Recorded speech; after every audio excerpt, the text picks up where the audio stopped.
Hello दोस्तों, स्वागत है आप सभी का कृषि विज्ञान क्लासेस यूट्यूब चैनल पर। दोस्तों, आज हम बात कर रहे हैं बीएससी एग्रीकल्चर फोर्थ सेमेस्टर में production technology of vegetable and spicy subject की। और इस सब्जेक्ट में हमने काफी टॉपिक्स पर चर्चा कर ली है और उसी कड़ी को आगे बढ़ाते हुए आज की क्लास में हम चर्चा करेंगे गार्लिक, जिसे हम कहते हैं लहसुन। यानी कि आज की क्लास में हम लहसुन के बारे में चर्चा करने वाले हैं। क्लास काफी इंपॉर्टेंट है, इसलिए क्लास के एंड तक जुड़े रहें। और यदि आप इस चैनल पर नए हैं तो चैनल को सब्सक्राइब करके बेल आइकन को प्रेस कर दे, ताकि जब भी क्लास अपलोड हो तब आपके पास नोटिफिकेशन सबसे पहले आए। तो चलिए बिना किसी देरी के हम आज के टॉपिक को शुरू करते हैं। सबसे पहले इसका इंट्रोडक्शन देखते हैं कि जो गार्लिक होता है वो एक इम्पोर्टेंट स्पाइसी या जो मेडिकल क्रॉप वाली फसल है, यानी कि मसाला और औषधीय फसल है। इसका उपयोग भोजन में स्वाद, सुगंध और औषधि के रूप में भी लहसुन का उपयोग किया जाता है। लहसुन जो होता है वो प्याज समूह की एक फसल होती है, यानी कि प्याज का और इसका जो समूह होता है उसी समूह की ये लहसुन वाली जो फसल होती है। इसमें एलिसीन नामक तत्व पाया जाता है, इसकी गंध के लिए जिम्मेदार होता है। यानी कि इसमें एक एलिसीन नामक जो तत्व पाया जाता है जिसके कारण इससे गंध आती है। यदि हम बात करें इसके बॉटनिकल क्लासिफिकेशन की, तो इसका जो वानस्पतिक नाम होता है वो इसका होता है एलियम सेटाइवम, या इसका जो सेटिवम भी कह सकते हैं, या आप इसको सेटाइवम यहाँ पे लिख सकते हैं। कुल इसका जो होता है वो होता है एलियेसी, इसका कुल होता है। यानी फैमिली ओरिजिन स्थल जो होता है वो मध्य एशिया या सेंट्रल एशिया जिसे हम कह सकते हैं। क्रोमोसोम नंबर जो होता है 2n बराबर 16 होता है। और इसका जो खाने योग्य जो भाग होता है वो कंद, या जिसे हम कह सकते हैं क्लोव जो होता है वो इसका खाने योग्य भाग होता है। और यदि हम बात करें इसके नेचर ऑफ प्रोपोगेशन की, तो मोस्टली ये जो है वो वेजिटेटिव प्रोपोगेशन इसमें पाया जाता है। और यदि हम आगे इसकी बात करें उत्पत्ति स्थान की, तो उत्पत्ति स्थान इसका मध्य एशिया होता है। इसके बाद ये यूरोप, भारत और अन्य देशों में भी फैला। यानी कि जो इसकी उत्पत्ति है किसकी, गार्लिक यानी लहसुन की, तो ये तो इसकी मध्य एशिया मानी जाती है। लेकिन इसके बाद क्या है कि ये जो मध्य एशिया के साथ साथ ये यूरोप में भी, भारत में भी और अनेक देशों में इसकी खेती की जाने लगी। भौगोलिक वितरण की बात करें तो भारत में लहसुन की खेती लगभग सभी राज्यों में की जाती है। यानी कि ऐसा कोई राज्य नहीं है जिसमें लहसुन की खेती ना की जाती है, और सभी राज्यों में लगभग खेती लहसुन की जाती है। इसका उपयोग अचार, चटनी और सब्जियों में किया होता है। इसमें औषधीय गुण भी पाए जाते हैं और ये रक्तचाप नियंत्रित करने में भी सहायक होता है। ये पाचन शक्ति को भी बढ़ाता है और एंटीबायोटिक गुण भी इसमें रक्त होते हैं। तो ये सब इसके क्या है कि इकोनॉमिक्स इंपोर्टेंस होगी, कि इसका उपयोग जो होता है वो अचार, चटनी वगैरह बनाने में भी किया जाता है। इसमें औषधीय गुण भी पाए जाते हैं। ये रक्तचाप को नियंत्रित करता है और इसकी जो पाचन शक्ति होती है वो भी ये बढ़ाता है। लहसुन निर्यात की दृष्टि से भी बहुत ही महत्वपूर्ण होता है। यानी कि इसका आयात निर्यात भी बहुत ज्यादा किया जाता है, इसको एक्सपोर्ट भी किया जाता है। जलवायु की आवश्यकता यानी क्लाइमेट रिक्वायरमेंट की यदि हम बात करें, तो लहसुन ठंडी जलवायु की फसल है। इसको सामान्यतः सर्दियों में इसकी खेती की जाती है। अंकुरण के समय ठंडा मौसम उपयुक्त रहता है। यानी कि जब इसका जो बीज होता है वो जर्मिनेट हो रहा हो, तब उस समय क्या है कि जो वातावरण होना चाहिए, जो क्लाइमेट होना चाहिए वो ठंडा होना चाहिए, टेम्परेचर जो होता है वो कम होना चाहिए। कंद विकास के समय शुष्क मौसम अच्छा माना जाता है। अधिक वर्षा फसल के लिए हानिकारक होती है। यानी कि इसके लिए कम वर्षा की आवश्यकता होती है, ज्यादा वर्षा नहीं होनी चाहिए और जल भराव की समस्या भी नहीं होनी चाहिए। आदर्श जो टेम्परेचर होता है 20 से 25 डिग्री सेल्सियस होना चाहिए। इसी के साथ यदि हम बात करें सॉइल रिक्वायरमेंट की, तो इसके लिए जो भुरभुरी जो उपजाऊ मिट्टी जो होती है, दोमट मिट्टी जो होती है, दोमट बलुई मिट्टी जो होती है, वो इसके लिए उपयुक्त मानी जाती है। दोमट मिट्टी सबसे उपयुक्त इसके लिए मानी जाती है। अच्छी जल निकासी वाली भूमि होनी चाहिए, जल भराव की समस्या इसमें नहीं होनी चाहिए। जो जल भराव वाली जो भूमि होती है वो इसके लिए उपयुक्त नहीं होती है। उस भूमि का जो पीएच होना चाहिए वो 6 से लेकर 7.5 तक इसका पीएच होना चाहिए। अब हम बात करते हैं इसकी उन्नत वेराइटियों की या इम्प्रूव्ड वेराइटियों की बात करें, जिसमें पहली आती है जीवन, या जिसे हम जमुना सफेद वन कह सकते हैं। इसका क्या है कि ये अधिक उपज देने वाली वेराइटी होती है और इसके जो कंद होते हैं वो मध्यम आकार के होते हैं। यानी कि ये जो वेराइटी है ये एक तो उत्पादन भी अधिक देती है और इसका जो कंद होता है वो मध्यम आकार के होते हैं, यानी कि मीडियम साइज के होते हैं। और जो ये G1 है इसके और भी नाम होते हैं, जैसे कि यमुना सफेद 1 2 3 4 5, ये 5 तक ऐसे आप 5 वेराइटियां एक ही नाम से आप याद रख सकते हैं कि यमुना सफेद 1 होगी, 2 होगी, 3 होगी, ऐसे 5 तक ये वेराइटियां होती है। तो 5 वेराइटी आपके ये याद होगी। फिर आती है यमुना सफेद 2, यानी कि G50 जिसे हम कहते हैं। तो ये सफेद रंग की अच्छी वैरायटी होती है, यानी कि इसका रंग जो होता है वो सफेद रंग होता है और इसकी जो भंडारण क्षमता होती है वो भी अच्छी मानी जाती है।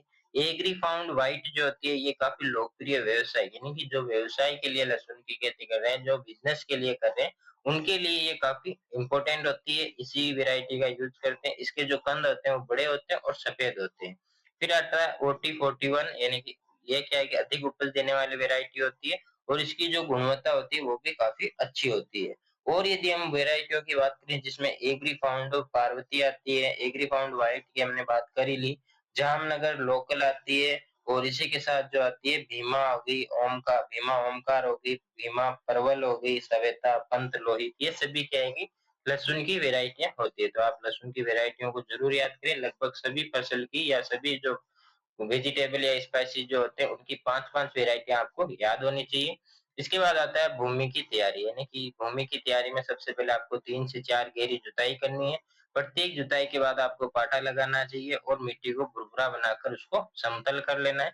खरपतवार और अवशेष जो होते हैं, यानी कि पहले आपने कोई भी फसल बो रखी होती है, खेती कर रखी होती है, उसके जो अवशेष होते हैं उनको भी हमें हटा देना चाहिए जब हम भूमि की तैयारी कर रहे होते हैं उस समय। सीड और सोइंग की यदि हम बात करें बीज की, तो बीज की बुआई कलियों द्वारा की जाती है और स्वस्थ और रोग मुक्त कलियों का चयन करना चाहिए। बीज दर इसकी जो होती है वो लगभग 400 से 500 किलोग्राम प्रति हेक्टेयर होनी चाहिए, यानी कि 4 से 5 क्विंटल प्रति हेक्टेयर इसकी जो बीज दर होती है वो होनी चाहिए। और इसकी जो कंद जो होते हैं, जो क्लोव्स जो होते हैं, उनका हम उपयोग करते हैं, यही खाने योग्य भाग होते हैं। और इनकी जो हम क्लोव या कलियां जो होती है वो रोग मुक्त होनी चाहिए, उनका बीज उपचार भी हमें करना चाहिए। बुआई का जो समय होता है वो अक्टूबर नवंबर होता है। दक्षिण भारत में बुआई कुछ स्थानों पर अगस्त सितंबर में भी की जा सकती है, यानी कि जो दक्षिण भारत होता है उसमें जो बुआई होती है वो थोड़ी जल्दी भी की जा सकती है, लेकिन जो उपयुक्त समय होता है वो अक्टूबर नवंबर होता है। स्पेसिंग और मेथड ऑफ सोइंग की यदि हम बात करें, यानी कि उपज सॉरी दूरी और बुआई विधि की, तो कतार से कतार की दूरी जो आपको रखनी है, रो से रो की दूरी 15 सेंटीमीटर रखनी होती है और प्लांट से प्लांट की जो स्पेसिंग होती है वो आपको 7 से 10 सेंटीमीटर आपको रखना होता है। कलियों को नुकीला भाग जो होता है उसको ऊपर रखा जाता है और जो नुकीला भाग नहीं होता है उसको नीचे रखा जाता है। बुआई 3 से 5 सेंटीमीटर की गहराई में करनी चाहिए। मेन्योर एंड फर्टिलाइजर मैनेजमेंट की यदि हम बात करते हैं तो खेत की तैयारी के समय 20 से 25 टन गोबर की खाद प्रति हेक्टेयर डालनी होती है, यानी कि 20 से 25 टन। सामान्यतः हम 10 से 15 टन डालते हैं, लेकिन इसमें क्या है कि गोबर की जो खाद होती है वो ज्यादा डाली जाती है, 20 से 25 टन डाली जाती है। नाइट्रोजन जो होता है वो 100 से 125 किलोग्राम डाला जाता है और जो नाइट्रोजन होता है उसकी आधी आधी मात्रा में उसको दिया जाता है, यानी कि आधी मात्रा जो खेत की तैयारी हो रही है उसमें डाल दिया जाता है। बाद में इसमें जो टॉप टॉप ड्रोसिंग होती है, यानी कि ऊपर से वापस यूरिया जो होता है या सॉरी जो नाइट्रोजन होता है वो ऊपर से दिया जाता है। फास्फोरस जो होता है वो 50 से 60 किलोग्राम देना चाहिए। पोटाश जो होता है वो 50 से 60 ग्राम ग्राम ही सॉरी किलो ही प्रति हेक्टेयर के हिसाब से आपको फास्फोरस और पोटाश देना होता है। इसके बाद आता है इरिगेशन मैनेजमेंट। इरिगेशन मैनेजमेंट में क्या होता है कि सबसे पहले जो आपकी सिंचाई होती है वो बुआई के तुरंत बाद आपको सिंचाई करनी है। दूसरी जो सिंचाई होती है वो आपको कुछ दिनों बाद करनी है और यदि हम बात करें सर्दियों में तो 10 से 15 दिन के अंतराल में आपको सिंचाई करनी चाहिए। अधिक जल भराव से बचना चाहिए। फसल पकने पर सिंचाई जो होती है वो बंद कर देनी चाहिए, यानी कि जब आपको ऐसा लगता है कि अब फसल पक चुकी है, अब वो कटाई के लिए तैयार है, तब आपको जो सिंचाई होती है वो बंद कर देनी चाहिए और जो नियमित जो समय होता है 10 से 15 दिन के अंतराल में आपको सिंचाई करनी होती है। किसमें? गार्लिक में। वीड मैनेजमेंट की यदि हम बात करें तो जो खेत को खरपतवार मुक्त रखना चाहिए, यानी कि जब आप खेत की तैयारी कर रहे हो तब आप खरपतवार का मैनेजमेंट या खरपतवार नियंत्रित कर सकते हैं। 2 से 3 बार इसकी निराई गुड़ाई करनी चाहिए और फिर भी यदि खरपतवार रहते हैं तो आप पेंडी मिथाइलिन का उपयोग करके खरपतवार नियंत्रण किया जा सकता है। कीट प्रबंधन की यदि हम बात करें तो सबसे ज्यादा इसमें जो लगता है थ्रिप्स नामक जो कीट होते हैं वो इसमें लगते हैं और ये पत्तियों का रस चूसता है। इसके लिए आप इमिडाक्लोप्रिड का प्रयोग कर सकते हैं। पत्तियां सफेद और सूखी दिखाई देने लगती है, इमिडाक्लोप्रिड का आप छिड़काव कर सकते हैं। खेत को खरपतवार मुक्त रखना चाहिए। फिर आता है ओनियन फ्लाई, यानी कि जो प्याज मक्खी होती है वो लहसुन में भी लगती है। इसके लार्वा जो होते हैं मुख्य रूप से नुकसान पहुंचाते हैं, जो कि पौधे पीले होकर सूखने लगते हैं, यानी कि जो प्याज मक्खी जो होती है इसके जो लार्वा होते हैं वो पत्तियों को खाते हैं और वो जो पौधे जो होते हैं वो पीले होकर सूखने लग जाते हैं। इसका जो नियंत्रण होता है वो कार्बोफ्यूरॉन का प्रयोग कर सकते हैं और इसके लिए फसल चक्र अपनाना यानी कि क्रॉप रोटेशन आपको इसके लिए अपनाना चाहिए ताकि जो प्याज मक्खी होती है उसका जो प्रकोप होता है या उसकी जो समस्या होती है वो कम हो सकती है। फिर आता है डिजीज मैनेजमेंट। इसका एक मुख्य रोग होता है पर्पल ब्लोच जिसे हम कहते हैं। तो ये एक फफूंदजनित रोग रोग होता है और इसमें क्या होता है कि जो पत्तियां होती है उस पर बैंगनी धब्बे दिखाई देने लगते हैं।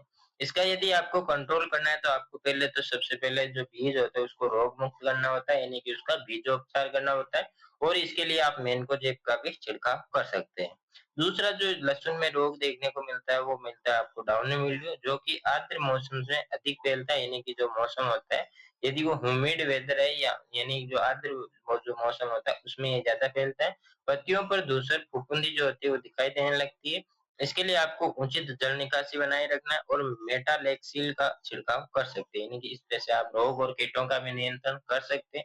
इसके बाद आपके आता है कटाई यानी कि हार्वेस्टिंग। यदि आपने सिंचाई भी अच्छे से की है, तो आपने रोग और कीटों का नियंत्रण अच्छे से किया है, बुआई समय पर की है, तो बाद में आपके आता है हार्वेस्टिंग का टाइम।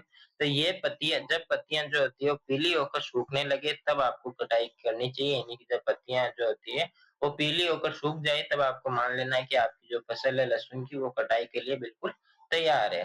फसल लगभग 4 से 5 महीने में तैयार हो जाती है। पौधों को सावधानी से उखाड़ना चाहिए ताकि वो जो बल्ब होता है वो कॉल जो होता है वो पूरी तरह से उखड़ के आ जाए। और फिर आता है इसकी उपज की बात करते हैं कि इसकी उपज कितनी होती है। तो लगभग जो औसतन उपज की हम बात करें तो 100 से 150 क्विंटल प्रति हेक्टेयर उपज होती है।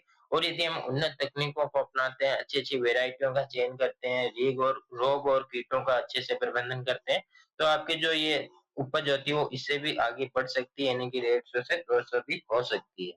भंडारण की यदि हम बात करें तो कंदों को सुखाकर भंडारण करना चाहिए और जो भंडारण स्थान जो होता है वो सूखा और हवादार होना चाहिए यानी कि एक तो जो कंद होते हैं, जो बल्ब्स जो होते हैं, उनको सुखाकर भंडारण में काम में लेना चाहिए, भंडारित करना चाहिए, स्टोरेज करना चाहिए और जो स्टोरेज करने का जो जगह होती है उसको वहाँ पे जो सूखा होना चाहिए वो और उसी के साथ हवा आती-जाती रहनी चाहिए।